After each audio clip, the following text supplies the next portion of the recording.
दोस्तों, क्या होता है जब एक खूबसूरत, तेज तर्रार और नवनियुक्त आईपीएस मैडम भिखारी का भेष बनाकर रात के अंधेरे में सुनसान हाईवे पर निकलती है और सामने से आती है पुलिस इंस्पेक्टर की गाड़ी। आईपीएस मैडम पुलिस इंस्पेक्टर से मदद मांगती है, लेकिन वह पुलिस इंस्पेक्टर आईपीएस मैडम से उनकी हालत पूछने की बजाय कहता है, मदद तो कर दूंगा, लेकिन उसके लिए तुझे मेरे साथ एक रात गुजारनी पड़ेगी। अब सोचिए, जब एक भिखारिन के रूप में बैठी वह औरत अचानक उठती है, आंखों में आग होती है और कहती है, तू जानता नहीं मैं कौन हूं। दोस्तों, उस एक पल में पूरे सिस्टम की चूलें हिल जाती हैं और जो आगे होता है वह पूरे देश को हिला देता है। दोस्तों, क्या कोई महिला आईपीएस भी भिखारिन का भेष बनाकर सिस्टम की असलियत को परखने के लिए अपना सब कुछ छोड़कर सड़कों पर उतर सकता है? क्या सच में कोई भाकर पारीन का भेष बनाकर महिला अफसर इतना बड़ा जोखिम उठा सकती है कि भष बदलकर खुद ही शिकार बनने का अभिनय करें? और अगर वह अफसर एक नई नियुक्त हुई तेजतर्रार बहादुर आईपीएस अधिकारी हो, तो क्या फिर भी उसे इंसाफ पाने के लिए ऐसे गंदे हथकंडे अपनाने पड़ते हैं? सवाल कई हैं, जवाब धीरे धीरे मिलेंगे। लेकिन कहानी की शुरुआत वहीं से होती है जहां सिस्टम की असलियत सबसे नग्न रूप में सामने आती है। नमस्कार दोस्तों, स्वागत है आपका आपके अपने यूट्यूब चैनल पर। दोस्तों, वीडियो शुरू करने से पहले आपसे एक छोटी सी रिक्वेस्ट है। आप हमारी यह वीडियो कहां से देख रहे हो? Delhi, Mumbai, UP, Bihar, Kolkata, Dubai, London या फिर अमेरिका से? आप अपना नाम और शहर का नाम कमेंट बॉक्स में जरूर लिखिए, क्योंकि आपका नाम और आपका शहर जानना मेरे लिए बेहद जरूरी है। और हां दोस्तों, जब मैं आपका नाम और शहर पढ़ता हूं तो एक अजीब सी खुशी होती है, लगता है आप मेरे अपने हो। दोस्तों, अगर आपको वीडियो अच्छी लग रही हो, आप मेरे यूट्यूब चैनल को सब्सक्राइब कर लीजिए। आपसे हाथ जोड़कर निवेदन है कि इस वीडियो को आखिरी तक जरूर देखना, क्योंकि इस कहानी के बाद आपके अंदर एक ऐसी आग जलेगी कि आप हर अन्याय के खिलाफ खड़े होने का हौसला खुद में महसूस करोगे। तो चलिए दोस्तों, अब बिना वक्त गवाए शुरू करते हैं आज की सबसे बड़ी और सबसे खतरनाक कहानी। दिल्ली जयपुर हाईवे पर एक सुनसान मोड़ है, जहां रात के वक्त कोई परिंदा भी पर नहीं मारता। वहीं एक पुरानी टूटी चप्पल पहने मैले कुचैले कपड़ों में लिपटी एक भिखारिन धीरे धीरे सड़क किनारे चल रही थी। उसकी चाल में थकान नहीं थी, बल्कि एक लक्ष्य था। क्या कोई भिखारिन रात के अंधेरे में सुनसान हाईवे पर अकेली घूम सकती है? क्यों कोई खुद को इस तरह संकट में डालेगा? उसकी आंखों में डर नहीं था, बल्कि एक अजीब सा आत्मविश्वास था। चेहरा पर मिट्टी लगी थी, बाल बिखरे थे, लेकिन अगर कोई गौर से देखता तो उसमें छिपा हुआ रब साफ दिखता। वह भिखारिन कोई आम औरत नहीं थी, बल्कि आईपीएस अधिकारी प्रिया शर्मा थी। सिर्फ 28 साल की उम्र में यूपीएसएससी क्लियर कर चुकी प्रिया उस दिन किसी मीटिंग से नहीं लौट रही थी। वह किसी वीआईपी सुरक्षा का जायजा लेने नहीं निकली थी, बल्कि वह सिस्टम के उस घिनौने चेहरे को देखने निकली थी जो अक्सर कैमरों से बचकर अंधेरों में छिप जाता है। क्या वह यह साबित करना चाहती थी कि जिन पर सुरक्षा की जिम्मेदारी है वही सबसे बड़ा खतरा बन सकते हैं? क्या किसी ने उसे पहले से कोई सुराग दिया था, या यह उसका खुद का मिशन था? प्रिया को कई महीनों से एक गुप्त सूचना मिल रही थी। कुछ इंस्पेक्टर लेवल के पुलिस अधिकारी अपने अधिकारों का गलत इस्तेमाल कर रहे हैं। वह सड़क पर अकेली लड़कियों की गाड़ियां रोकते हैं, चालान के बहाने पैसे ऐंठते हैं, और अगर कोई विरोध करे तो उसका शोषण तक कर डालते हैं। लेकिन प्रिया के पास सबूत नहीं थे, और ना ही कोई लड़की सामने आकर गवाही देने को तैयार थी। क्या सिस्टम इतना डरावना है कि पीड़िता भी चुप्पी साध लेती है क्या? पुलिस का डर अपराधियों से भी बड़ा बन चुका है। इसीलिए प्रिया ने फैसला लिया, अब वह खुद ही शिकार बनकर शिकारी को पकड़ेंगी। लेकिन क्या वह जानती थी कि यह खेल कितना खतरनाक हो सकता है? क्या वह अपने आप को बचा पाएंगी अगर मामला उनके काबू से बाहर चला जाए? और क्या वह इंस्पेक्टर वाकई इतना नीच है जितनी खबरें आ रही हैं? रात के ठीक 11:30 पर जब पूरा हाईवे खाली हो चुका था, प्रिया उस मोड़ पर पहुंची जहां अक्सर इंस्पेक्टर विक्रम सिंह की गाड़ी खड़ी मिलती थी। यह वही इंस्पेक्टर था जिसके खिलाफ सबसे ज्यादा शिकायतें थी, लेकिन कोई सबूत नहीं था। क्या आज विक्रम फंसेगा? क्या वह प्रिया को पहचान पाएगा? और फिर ठीक उसी वक्त दूर से हेडलाइट की तेज रोशनी आती है। एक सरकारी नंबर प्लेट वाली गाड़ी प्रिया के सामने आकर रुकती है। प्रिया सड़क पर गिरने का नाटक करती है और कहते हुए मदद की गुहार लगाती है, साहब प्लीज मेरी मदद कीजिए। गाड़ी से एक हट्टा कट्टा मोटे पेट वाला इंसान उतरता है। वर्दी की चमक, आंखों में नशा और चाल में घमंड साफ झलक रहा था। कौन है बे तू? इस वक्त यहां घर बार नहीं है। वह चिल्लाता है, मैं भूखी हूं साहब, 3 दिन से कुछ नहीं खाया, मेरी तबीयत भी ठीक नहीं। प्रिया धीमी आवाज में बोलती है। विक्रम प्रिया को ऊपर नीचे घूरता है। उसकी आंखों में इंसानियत नहीं, हवस थी। वो पास आता है और कहता है, अकेली हो? ठीक है, मदद चाहिए तो चलो गाड़ी में बैठो, लेकिन एक शर्त है, एक रात मेरे साथ गुजारनी होगी, फिर जितनी मदद चाहिए दूंगा। क्या अब प्रिया का असली मिशन शुरू हो चुका है क्या? यह वही पल है जब शिकार खुद शिकारी को फंसाएगा। लेकिन सवाल यह भी है, क्या विक्रम इतना मूर्ख है कि उसे जरा भी शक नहीं हुआ? क्या उसकी हवस उसके दिमाग पर इतनी हावी है कि वह अपनी मौत खुद बुला रहा है? कहानी यहीं खत्म नहीं होती, क्योंकि असली जाल अब बुना जाएगा।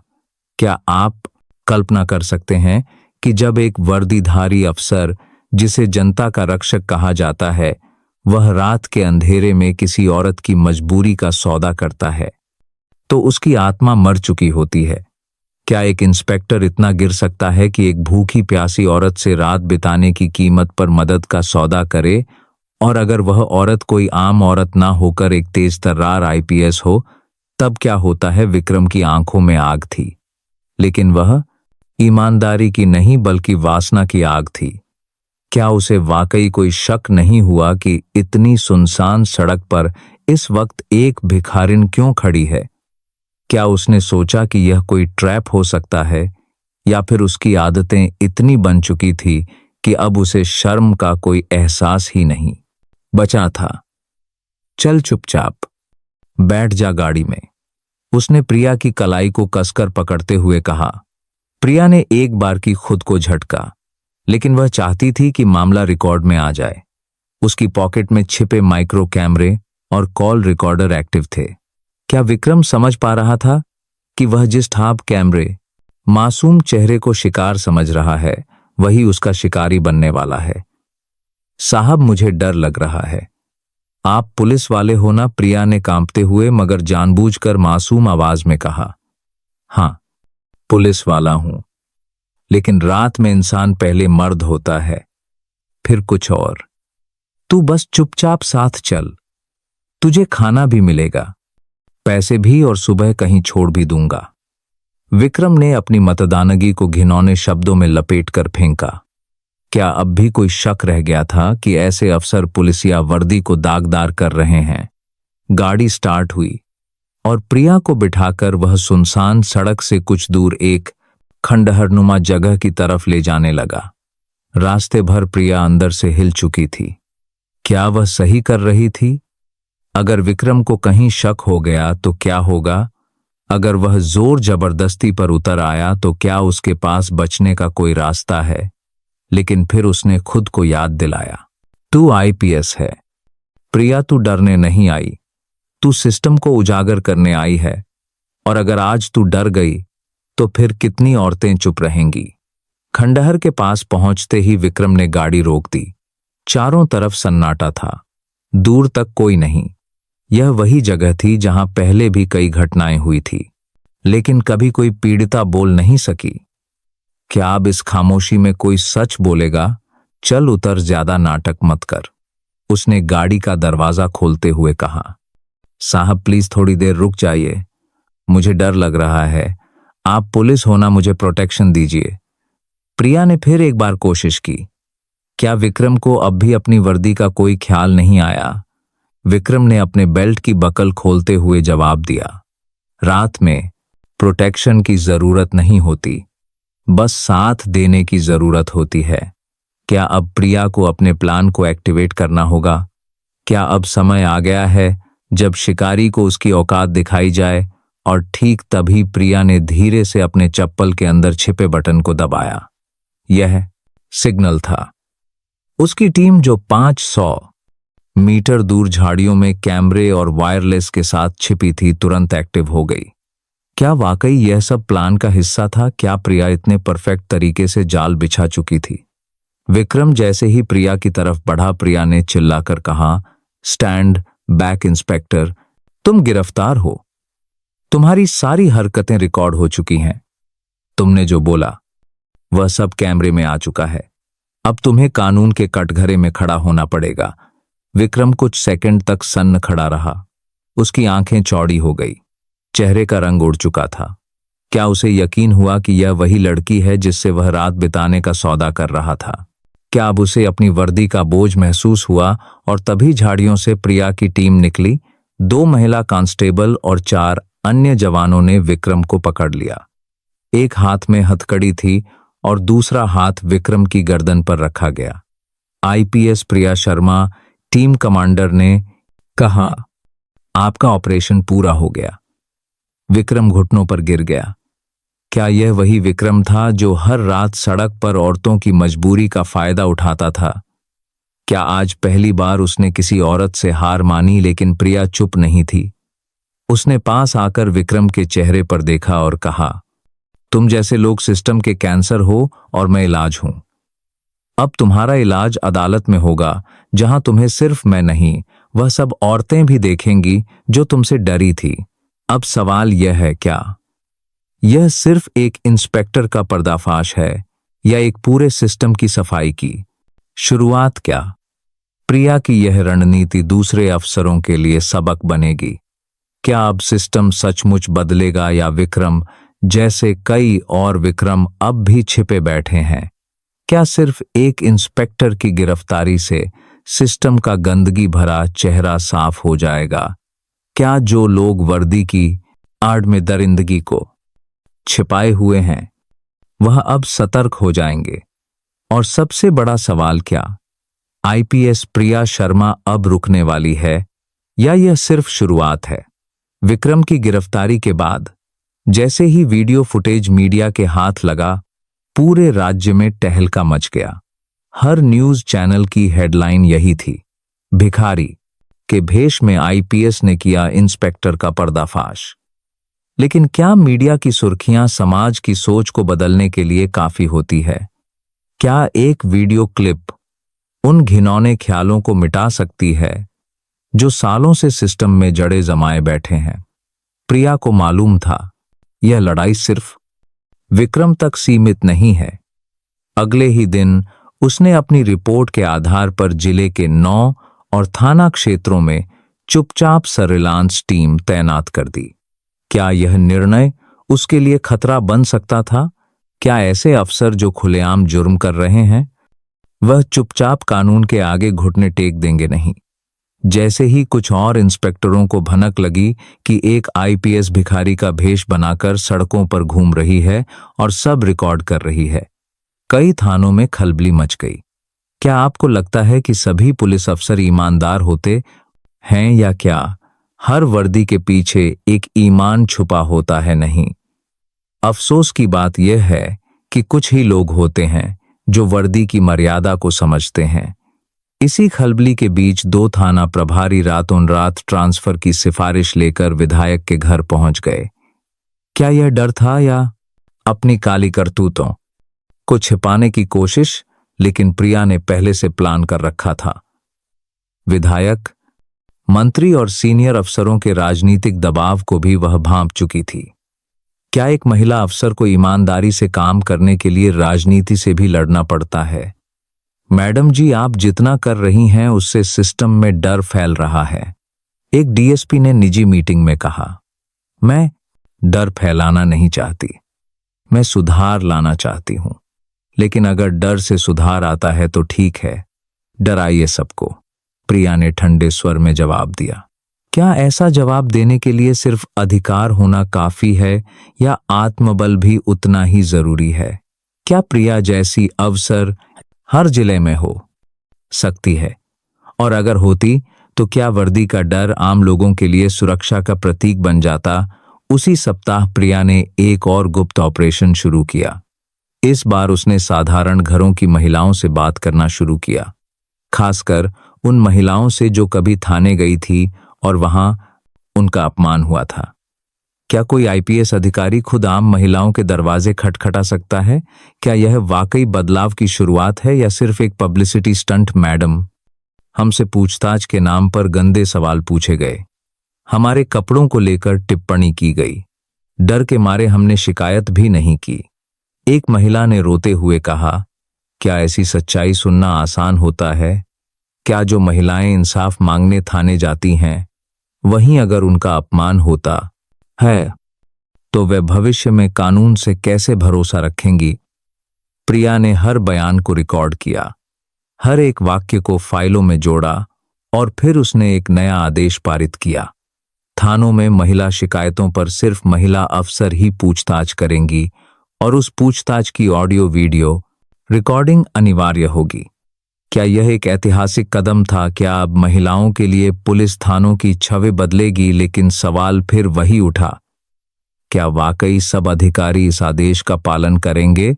और जो नहीं करेंगे उनके खिलाफ क्या कदम उठाया जाएगा? प्रिया ने साफ किया, अगर किसी ने नियम तोड़ा तो चाहे वह दरोगा हो या थाना प्रभारी, उन्हें बर्खास्त किया जाएगा। मैं सिर्फ कुर्सी पर बैठने नहीं आई हूं, मैं जिम्मेदारी उठाने आई हूं। और यहीं से शुरू हुई प्रिया की असली लड़ाई। अब उसके खिलाफ विरोध भी बढ़ने लगा। कुछ अफसर उसे ओवर स्मार्ट, पब्लिसिटी लवर और नौसिखिया अफसर कहने लगे। क्या यह वह आवाजें थी जिन्हें डर था कि कहीं उनका नकाब ना उतर जाए? क्या अब प्रिया का सफर और भी कठिन हो जाएगा? क्या वह इस मानसिक और राजनीतिक दबाव को झेल पाएगी या फिर यह ताकतवर तंत्र उसकी कोशिशों को कुचल पाएगी देगा? लेकिन शायद वह भूल गए थे, प्रिया सिर्फ एक आईपीएस नहीं, एक सोच है। एक ऐसी सोच जो कहती है, अगर आप खुद नहीं बदल सकते तो दूसरों को दोष मत दीजिए।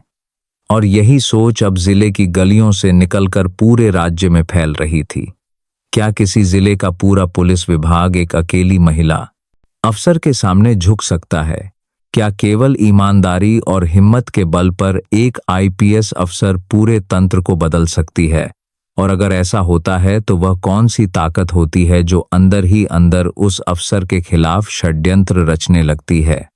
आईपीएस प्रिया शर्मा के नाम से अब न सिर्फ पूरा जिला कांपने लगा था, बल्कि ऊपर बैठे अफसर और कुछ मंत्रीगण भी बेचैन हो उठे थे, क्योंकि जो बदलाव वह लागू कर रही थी वह सिर्फ व्यावहारिक नहीं बल्कि राजनीतिक सत्ता के काले हिस्सों को भी बेनकाब कर रहे थे। क्या सत्ता को सच्चाई से डर लगता है? क्या ईमानदार अफसर सत्ता की आंख की किरकिरी बन जाते हैं? जिस जिले में महीनों से कोई महिला थाने में बिना डर के कदम नहीं रख पाती थी, वहां अब महिलाएं अपने मामलों में खुलकर एफआईआर लिखवा रही थी। क्या वाकई महिलाओं को अब लगने लगा था कि उनके पीछे कोई खड़ी है, कि अब वर्दी वासना की नहीं सुरक्षा की प्रतीक है? लेकिन जब कोई सिस्टम को झकझोरता है तो सिस्टम भी पलटवार करता है। प्रिया के खिलाफ अब गुप्त मीटिंग्स होने लगी। कुछ सस्पेंड हुए पुलिसकर्मी और कुछ स्थानीय दलाल अब मिलकर उसके खिलाफ झूठे आरोप करने लगे। क्या ईमानदारी की राह पर चलने वालों को हमेशा अकेला और निशाना बनाया जाता है? मैडम, हमने सुना है कि ऊपर से आपके ट्रांसफर की फाइल चल रही है। उनके एक भरोसेमंद सहयोगी ने एक दिन धीरे से कहा, ट्रांसफर से मुझे फर्क नहीं पड़ता, मैं जहां जाऊंगी बदलाव वहीं होगा। प्रिया ने मुस्कुराते हुए जवाब दिया, लेकिन क्या वाकई कोई इंसान इतना निडर हो सकता है? क्या ट्रांसफर की धमकी एक महिला आईपीएस को हिला सकती है? इसी बीच एक दिन प्रिया के मोबाइल पर एक गुमनाम कॉल आता है। मैडम जी, जिस इंस्पेक्टर को आपने पकड़ा था विक्रम, वह जेल में नहीं है। उसे अस्पताल ले जाने के बहाने छुड़ा दिया गया है और वह अब भी कुछ ताकतवर लोगों से मिल रहा है।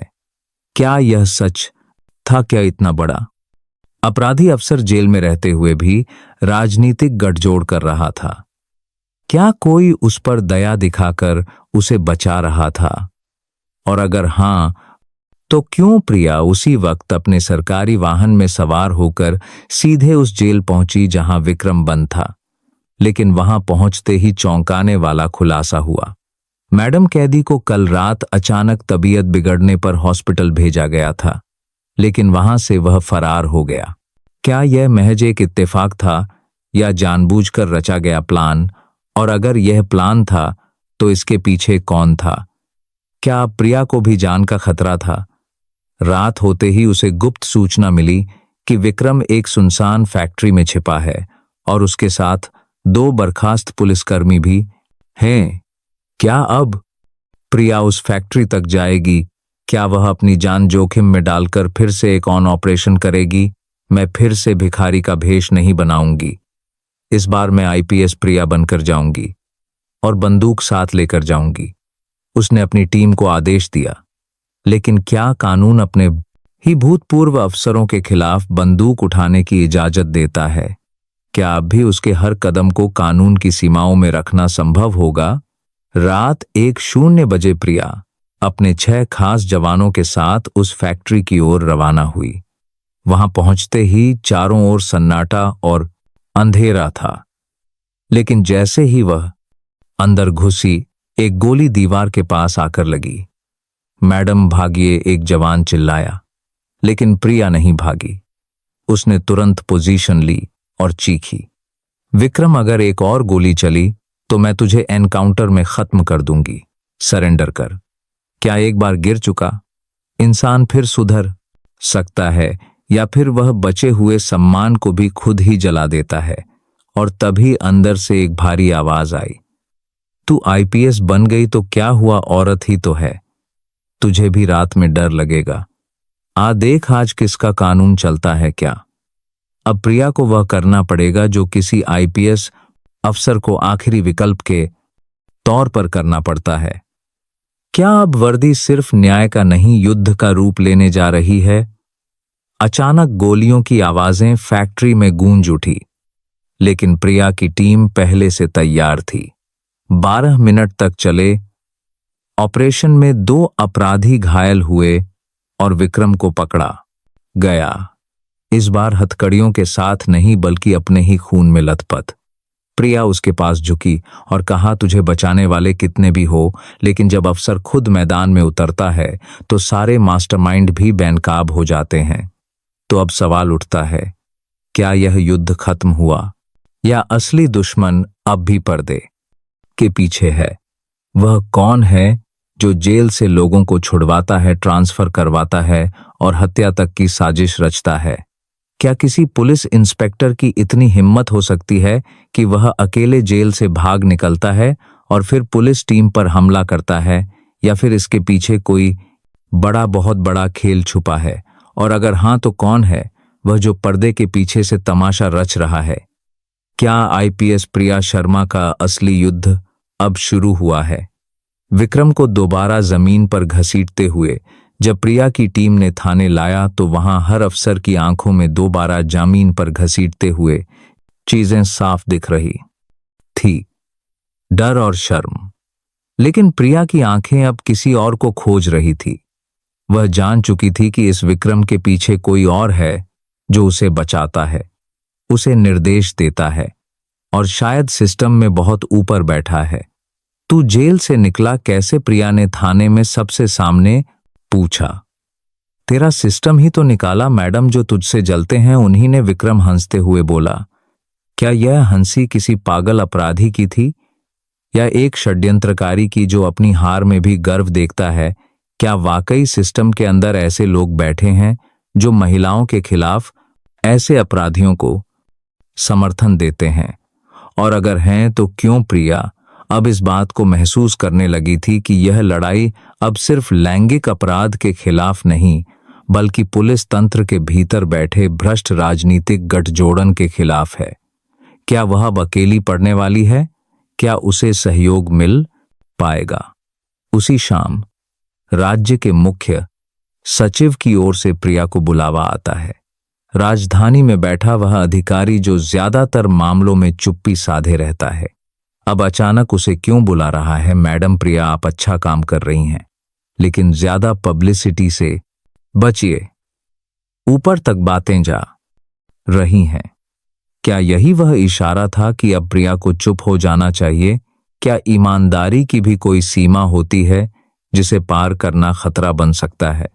सर, अगर पब्लिक को भरोसा दिलाना है कि सिस्टम जिंदा है तो मुझे कार्रवाई करनी पड़ेगी, चाहे वह किसी के खिलाफ भी हो। प्रिया ने संयम से कहा, हम जानते हैं, लेकिन आप कुछ नामों को हाथ ना लगाएं। सचिव की आवाज धीमी थी मगर अर्थ बहुत गहरे थे। प्रिया का माथा ठनक गया। कुछ नामों को हाथ ना लगाएं। क्या इसका मतलब था कि सिस्टम में बैठे कुछ लोग खुद विक्रम जैसे इंस्पेक्टरों को पालते हैं? क्या इन नामों को उजागर करने का अर्थ होगा खुद अपनी नौकरी, इज्जत और शायद जान को दांव पर लगाना?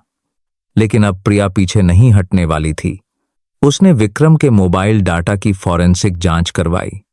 वहां से जो कॉल डिटेल्स और चैट सामने आए, उन्होंने प्रिया के पैरों के नीचे की जमीन खिसका दी। विक्रम सीधे संवाद में था एक ऐसे व्यक्ति के साथ जिसका नाम राजधानी की राजनीति में बहुत बड़ा था। राजनाथ वर्मा, एक पूर्व गृह मंत्री जो अभी भले ही विधानसभा से बाहर था, लेकिन सिस्टम के सबसे काले सौदों का मालिक था। क्या प्रिया अब उस ताकत से टकराने जा रही थी जो मंत्री रहते हुए न जाने कितनी लड़कियों की जिंदगी तबाह कर चुका था? क्या वह उस राजनाथ को बेनकाब कर सकेगी जिसके खिलाफ सब चुप थे? आपको पता है कि इस नाम को छूना अपने आप में खतरनाक है, उनके एक सहयोगी ने कहा। जो नाम ना छुए जाए, अक्सर वही सबसे ज्यादा षड्यंत्र फैलाते हैं। मैं अब रुक नहीं सकती। प्रिया का स्वर अब कमांड में था। विक्रम को जब दोबारा पूछताछ में बिठाया गया तो उसने डर के मारे सब उगल दिया।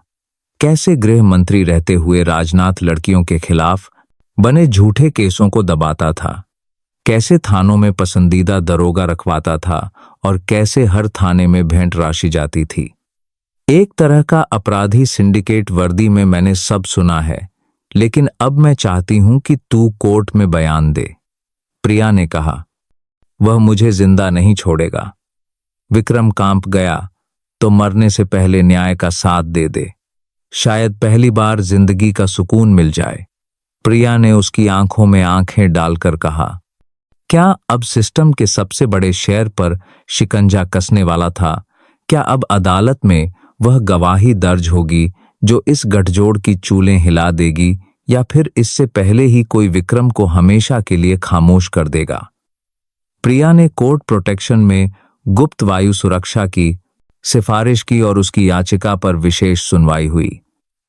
लेकिन उस रात कोर्ट से निकलने के बाद जब प्रिया अपनी सरकारी गाड़ी से लौट रही थी, तभी पीछे एक काली एसयूवी तेजी से आई और उसकी गाड़ी पर गोलियों की बौछार कर दी।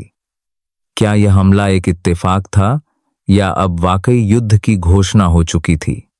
क्या यह सिर्फ इत्तेफाक था कि जब आईपीएस प्रिया शर्मा कोर्ट से लौट रही थी तभी उनकी गाड़ी पर गोलियों की बौछार हुई, या यह सुनियोजित हमला था?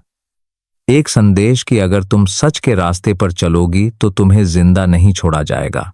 और अगर वाकई यह साजिश थी तो इसके पीछे कौन था? क्या अब युद्ध सिर्फ वर्दी के भीतर के भेड़ियों से नहीं, बल्कि सत्ता के शातिर शेरों से भी है? गोलियों की पहली बौछार ने ड्राइवर की खिड़की चकनाचूर कर दी। प्रिया तुरंत झुक गई और अपनी सर्विस रिवॉल्वर निकाल ली। ड्राइवर को गोली लगी थी, लेकिन उसने गाड़ी रोकी नहीं। उसने ब्रेक की जगह एक्सीलरेटर दबाया और गाड़ी 120 की रफ्तार से दौड़ पड़ी। क्या यह वही पुलिस ड्राइवर था जिसे लोग मामूली समझते हैं, लेकिन आज उसने जान बचाने की कसम खा ली थी। मैडम झुक जाइए, मैं छोड़ूंगा नहीं इन्हें, खून से लथपथ ड्राइवर चीखा। प्रिया ने गाड़ी के नीचे बैठे बैठे फोन उठाया और वायरलेस पर कोड रेड दे दिया। Officer under attack black SUV 4 shooter NH17 sector 5 के पास। क्या इतनी हिम्मत कोई आम अफसर दिखा सकता है जब जान पर बनाए और सामने मौत मंडरा रही हो SUV। अब भी पीछे थी और फिर अचानक एक और फायर। इस बार गोली पीछे से गाड़ी के बोनट को चीरती हुई सामने शीशे तक जा पहुंची। प्रिया का कंधा छिल गया, लेकिन वह चुप नहीं रही। उसने खिड़की से बाहर झुककर सीधा निशाना साधा और 2 गोलियां चलाई। क्या एक IPS अफसर को अपने मिशन के लिए बंदूक भी उठानी पड़ती है, और जब बंदूक उठानी पड़े तो क्या वह अब अफसर नहीं योद्धा बन जाती है? शूटरों को अंदाजा नहीं था कि आज शिकार शेरनी बनकर पलटवार करेगा। पुलिस टीम ने सेक्टर 7 के पास बैरिकेड्स लगवाए और ब्लैक SUV वहीं फंस गई। 3 शूटर भागे, एक पकड़ा गया। उसकी जेब से निकला ID कार्ड। मोहित वर्मा, पूर्व गृह मंत्री राजनाथ वर्मा का भतीजा। क्या अब शक और भी गहरा हो गया था? क्या यह हमलावर उसी गंदे तंत्र की नस्ल थे जिनका भंडाफोड़ प्रिया ने शुरू किया था? क्या अब प्रिया के पास सबूत था कि राजनाथ एक संगठित पुलिस अपराध सिंडिकेट का मास्टरमाइंड है? प्रिया को तुरंत अस्पताल ले जाया गया, जहां उनके जख्मों का इलाज हुआ, लेकिन वहां भी वह चुप नहीं बैठी। बिस्तर पर लेटे उसने 4 केसों की फाइल मंगवाई, जिसमें पिछले 5 सालों में थानों में हुई कथित आत्महत्या और लड़कियों की गुमशुदगी के केस दबा दिए गए थे।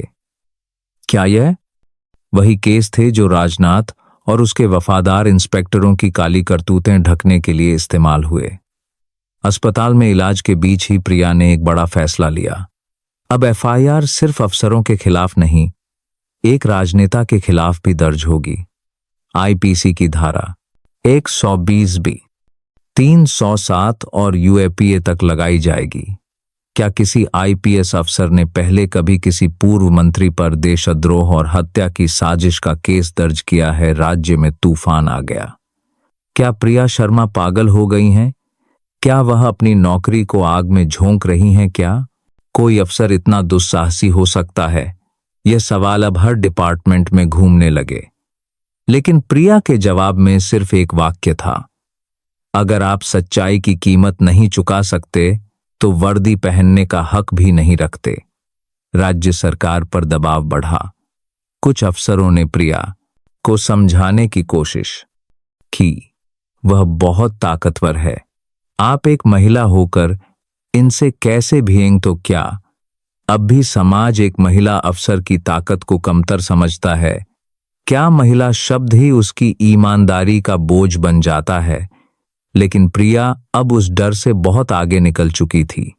राज्य के DGP ऑफिस में प्रेस कॉन्फ्रेंस हुई। प्रिया खुद पहुंची। उनके बाएं हाथ पर पट्टी बंधी थी, लेकिन दाएं हाथ में एक कागज, राजनाथ के कॉल रिकॉर्ड्स, बैंक ट्रांजैक्शंस और विदेशी दौरे की पूरी फाइल। मैं IPS प्रिया शर्मा आज सार्वजनिक रूप से कहती हूं, यह केस सिर्फ कानून का नहीं, समाज के भरोसे का है। अगर इस बार न्याय नहीं हुआ तो अगली लड़की शायद कभी पुलिस की ओर देखने का साहस नहीं कर पाएगी। पूरा मीडिया खड़ा हो गया, तालियां बजी, लेकिन प्रिया जानती थी यह तालियां शायद उसकी चुप्पी खरीदने की कोशिश भी बन सकती है। उस रात जब वह अपने कमरे में अकेली बैठी थी तो सवालों की एक बाढ़ आ गई। क्या सच में मैं यह लड़ाई जीत पाऊंगी? क्या मेरे खिलाफ साजिशें और गहरी होंगी? क्या अदालत मेरा साथ देगी या राजनीति सब दबा देगी? लेकिन तभी उसका फोन बजा। एक बूढ़ी महिला की आवाज आई, मैडम, मेरी बेटी के साथ जो हुआ था, आपने उसे इंसाफ दिलाया। आज पहली बार मेरी नींद पूरी हुई। बस आप हार मत मानिए। क्या यह एक मां की आवाज थी या पूरे समाज का आशीर्वाद? क्या अदालत सच को देखेगी या सत्ता की परछाइयों में धुंधला हो जाएगा? न्याय क्या वह सबूत जो प्रिया ने जुटाए राजनेताओं और भ्रष्ट अफसरों के गठजोड़ को ढा सकेंगे, या फिर अदालत के कटघरे में भी वह लोग अपने रसूख से फैसला मोड़ा देंगे। राजनाथ वर्मा के खिलाफ जब यूएपीए के तहत केस दर्ज हुआ तो पूरे राज्य की राजनीति में विस्फोट हो गया। विपक्ष चुप था, सत्ता बौखलाई हुई थी और मीडिया की सुर्खियां केवल एक नाम पर टिक गई थी, आईपीएस प्रिया शर्मा बनाम सिस्टम। लेकिन सवाल यह था, क्या अब वाकई यह न्याय की लड़ाई थी या वर्दी और सत्ता के बीच खुला युद्ध? अदालत में तारीख तय हुई। 14 तारीख विशेष सत्र न्यायालय प्रिया को गवाही देनी थी, सबूत पेश करने थे और सबसे बढ़कर जनता के सामने यह सिद्ध करना था कि कानून किसी की जागीर नहीं, सबके लिए समान है। तारीख से एक रात पहले प्रिया के सरकारी गेस्ट हाउस में बिजली चली गई, फोन सिग्नल बंद, सीसीटीवी के फाइबर लाइन काट दिए गए। क्या यह सब संयोग था? क्या कोई चाहता था कि अगली सुबह प्रिया अदालत पहुंच ही ना पाए?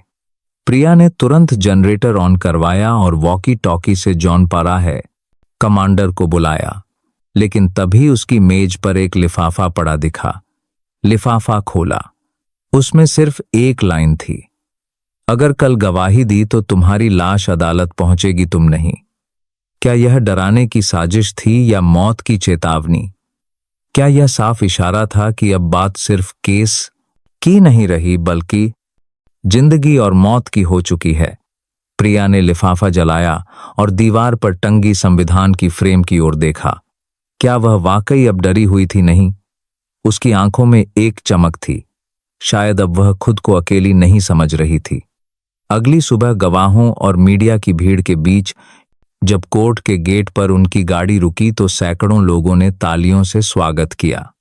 क्या यह वही लोग थे जो पहले पुलिस से डरते थे? क्या अब भरोसे की लौ फिर जल रही थी? न्यायालय के भीतर माहौल सख्त था, जज गंभीर, अभियोजन पक्ष के वकील अधीर और बचाव पक्ष के पीछे बैठे नेता शांत लेकिन घातक। आईपीएस प्रिया शर्मा, कृपया गवाही के लिए बुलाया जाए। क्या अब वह सब बोलेगी जो उसे इतने समय से झेलना पड़ा? क्या एक औरत की आवाज पूरी राजनीतिक व्यवस्था को हिला सकती है? प्रिया उठी, वर्दी में नहीं, सादे कपड़ों में थी, लेकिन उसकी चाल, उसका आत्मविश्वास और उसकी आंखों का तेज किसी तलवार से कम नहीं था। मान्यवर, प्रिया ने कहना शुरू किया, मैं आज सिर्फ एक अफसर नहीं, एक महिला, एक इंसान और इस देश की बेटी के रूप में बोल रही हूं। मेरे सामने बैठा वो आदमी जिसने अपनी सत्ता का प्रयोग मासूमों की जिंदगी बर्बाद करने के लिए किया, आज कानून के सामने है। और अगर आज यह अदालत भी डर गई तो इस देश में इंसाफ की आखिरी उम्मीद भी मरा जाएगी। कोर्ट में सन्नाटा था, हर शब्द के साथ हवा भारी होती जा रही थी। मैंने उस आदमी के खिलाफ कॉल रिकॉर्ड्स, चैट्स, खातों की ट्रांजैक्शन और पीड़ितों के बयान जुटाए हैं। यह सिर्फ सबूत नहीं है, यह इंसाफ की मांग है। क्या यह गवाही किसी अफसर की बहादुरी थी या एक क्रांति की शुरुआत? जज ने सबूतों को ध्यान से देखा। बचाव पक्ष के वकील बौखलाए, मैडम जी, आपकी नीयत पर भी सवाल उठे हैं, आप एक राजनीतिक साजिश का हिस्सा हो सकती हैं। प्रिया ने जवाब दिया, अगर सच्चाई को साजिश कहा जाए तो फिर इस देश के संविधान को फाड़कर फेंक देना चाहिए। जज के सामने अब दो राह थे, एक रास्ता जो ताकतवरों की ओर जाता था और एक जो न्याय की दिशा में जाता था। क्या वह सही राह चुनेंगे? कोर्ट ने सुनवाई पूरी होने के बाद आदेश सुरक्षित रख लिया। बाहर मीडिया, जनता और हर पुलिसकर्मी की नजर फैसले पर टिकी थी और तब अगले दिन दोपहर 12:00 कोर्ट का आदेश आया। पूर्व गृह मंत्री राजनाथ वर्मा पर प्रथम दृष्टया असंगठित अपराध, महिला उत्पीड़न और हत्या की साजिश के आरोप सिद्ध होते हैं। न्यायालय उन्हें न्यायिक हिरासत में भेजते हुए सीबीआई जांच के आदेश देता है। साथ ही आईपीएस प्रिया शर्मा को विशेष सुरक्षा दी जाती है। यह न्याय का अपमान नहीं, उसकी पुनर्स्थापना है। क्या यह महिला जीत थी या सिर्फ शुरुआत क्या? अब बाकी भेड़ियों पर भी शिकंजा कसेगा या फिर यह ताकतवर दुश्मन जेल के अंदर से खेल जारी रखेगा? लेकिन एक बात तय थी, प्रिया अब सिर्फ एक आईपीएस नहीं रही, वह एक प्रतीक बन गई थी। उस ईमानदारी का, उस हिम्मत का जिसे आज भी भारत के सिस्टम में जिंदा रहना चाहिए। क्या इंसाफ पाने के लिए हमेशा खून बहाना पड़ता है? क्या एक अफसर को सिर्फ इसलिए लड़ना पड़ता है क्योंकि वह महिला है? क्या सच का साथ देने वाले लोग वाकई अकेले रह जाते हैं, या कभी वह वक्त आता है जब पूरा देश उनके पीछे खड़ा हो जाता है? आईपीएस प्रिया शर्मा के बयान और सबूतों के आधार पर जब कोर्ट ने पूर्व गृह मंत्री राजनाथ को न्यायिक हिरासत में भेजने का आदेश दिया, तो देश के कोने कोने से आवाजें उठी, हमारी बेटी को सलाम। हर न्यूज चैनल पर वही चर्चा, एक महिला आईपीएस ने वह कर दिखाया जो वर्षों से कोई नहीं कर सका। लेकिन क्या वाकई यह जीत अंतिम थी? क्या वर्दी में छुपे गुनहगार खत्म हो गए? नहीं, युद्ध अब भी खत्म नहीं हुआ था। प्रिया को केंद्रीय जांच एजेंसी सीबीआई के साथ मिलकर अब पूरे राज्य में उन नाकानबरी अफसरों, कर्मचारियों और नेताओं की सूची तैयार करनी थी जो इस संगठित अपराध में शामिल थे। क्या यह अब सिर्फ न्याय नहीं बल्कि व्यवस्था की पुनर्स्थापना की लड़ाई थी? सीबीआई की प्रारंभिक जांच में 67 ऐसे पुलिसकर्मियों और 12 राजनीतिक नाम सामने आए जो सीधे सीधे राजनाथ के नेटवर्क से जुड़े थे। प्रिया को अब सुरक्षा घेरे में रखा गया था, लेकिन वह दिन रात एक एक फाइल पढ़ती, साक्ष्य जुटाती और सीबीआई को रिपोर्ट करती। क्या एक आईपीएस अफसर इतना अकेले कर सकता है? मैडम, एक नई लिस्ट मिली है। इनमें से कई लोग आपके जिले में अभी भी पद पर हैं। एक जवान ने भयभीत होकर फाइल बढ़ाई। किसी को नहीं बख्शा जाएगा, चाहे वह किसी भी ओहदे पर क्यों ना हो। प्रिया का चेहरा अब दृढ़ता से चमक रहा था, लेकिन जैसे जैसे गिरफ्तारी शुरू हुई, विपक्षी दलों, कुछ मीडिया हाउसेस और रसूखदारों ने एक नई कहानी गढ़नी शुरू की। प्रिया शर्मा तानाशाही चला रही हैं। क्या सच को दबाने के लिए अब फिर चरित्र हनन की साजिश शुरू हो चुकी थी? सोशल मीडिया पर ट्रेंड चलने लगा, Priya down, power abuse, politically motivated IPS. क्या जनता एक बार फिर भ्रमित हो जाएगी? लेकिन तभी कुछ ऐसा हुआ जिसने सारा नैरेटिव बदल दिया। एक वीडियो वायरल हुआ जिसमें एक गरीब लड़की पुलिस थाने के बाहर खड़ी होकर बोल रही थी, मैडम, प्रिया ने मुझे इंसाफ दिलाया।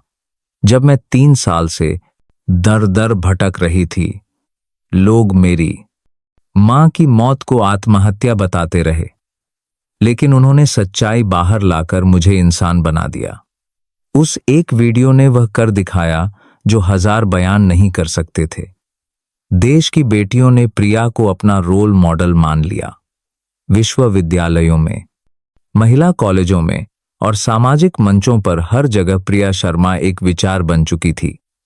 क्या सिस्टम अब बदल रहा था या सिर्फ एक लहर थी जो धीरे धीरे शांत हो जाएगी? नहीं, क्योंकि बदलाव तब होता है जब सिस्टम की आत्मा जागती है। सीबीआई जांच के दौरान प्रिया ने एक और बड़ा कदम उठाया। उसने कोर्ट में एक याचिका दायर की कि राज्य में पुलिस ट्रांसफर पोस्टिंग माफिया को खत्म करने के लिए स्वतंत्र बोर्ड बनाया जाए, जिसमें महिला, समाजसेवी और न्यायिक सदस्य हो। क्या एक आईपीएस इतनी दूर तक सोच सकती है? क्या यह केवल एक अफसर का काम है या यह एक क्रांति की परिभाषा है? कोर्ट ने याचिका पर विचार करते हुए कहा, सिर्फ गिरफ्तारियां नहीं, तंत्र के ढांचे में बदलाव ही सच्चा न्याय है। याचिका स्वीकार की जाती है। राज्य सरकार को निर्देश दिया जाता है कि 90 दिन में बोर्ड का गठन हो। इस आदेश के बाद राज्य में भूचाल आ गया। राजनीति में इस्तीफों की कतारें लगी, दर्जनों अफसर निलंबित हुए और देश भर में प्रिया शर्मा की चर्चा एक लिविंग लेजेंड सई के तौर पर होने लगी। एक दिन देर रात प्रिया अपने छोटे से सरकारी कमरे में अकेली बैठी थी। कमरे में सन्नाटा था। दीवार पर संविधान की फ्रेम अब और चमक रही थी। हाथ में चाय की प्याली और आंखों में हल्की थकावट। उसने खुद से एक सवाल किया, क्या मैंने वह सब किया जो मुझे करना था? और जवाब खुद ब खुद आ गया, मैंने डर को हराया। और जब एक औरत डर को हरा देती है तो वह अकेली नहीं रहती, वह आंदोलन बन जाती है। अगली सुबह जब पहली बार पूरे राज्य में महिला दिवस पर पुलिस विभाग की परेड में प्रिया शर्मा ने मुख्य अतिथि के तौर पर परेड निरीक्षण किया, तो हजारों लड़कियों ने वही कहा जो पूरे भारत ने महसूस किया, हम अब सिर्फ डरने के लिए पैदा नहीं हुए, हम अब न्याय के लिए लड़ना भी जानते हैं, क्योंकि अब हम सब में एक प्रिया शर्मा है।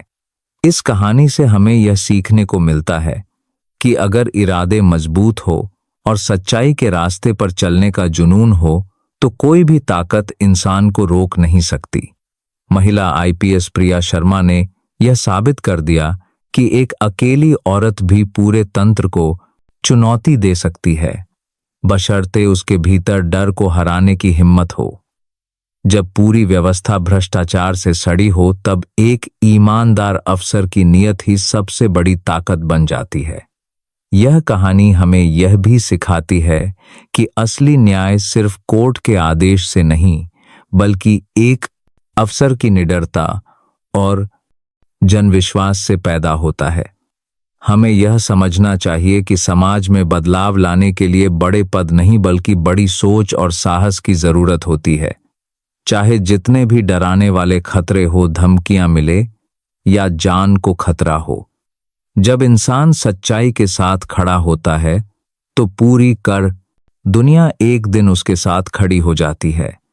यह कहानी सिर्फ एक आईपीएस की नहीं, हर उस व्यक्ति की कहानी है जो सच के लिए अकेला खड़ा होता है और अंत में इतिहास बन जाता है। तो दोस्तों, आज की यह कहानी आपको कैसी लगी? कृपया कमेंट करके हमें अपनी राय जरूर बताएं। हमें यह भी जानकर बहुत खुशी होगी कि आप हमें दुनिया के किस कोने से सुन रहे हैं। हम ईश्वर से यही प्रार्थना करते हैं कि आप जहां भी हों हमेशा स्वस्थ, सुरक्षित और शांति से रहें। आपके जीवन में हमेशा खुशियां बनी रहें। और हां, अगर आपके पास भी कोई ऐसी ही दिलचस्प या प्रेरणादायक कहानी है जिसे आप हम सभी के साथ साझा करना चाहते हैं तो उसे हम तक जरूर पहुंचाएं। आपकी कहानी कई लोगों के लिए एक नई उम्मीद बन सकती है। हमें आपकी कहानियों का इंतजार रहेगा।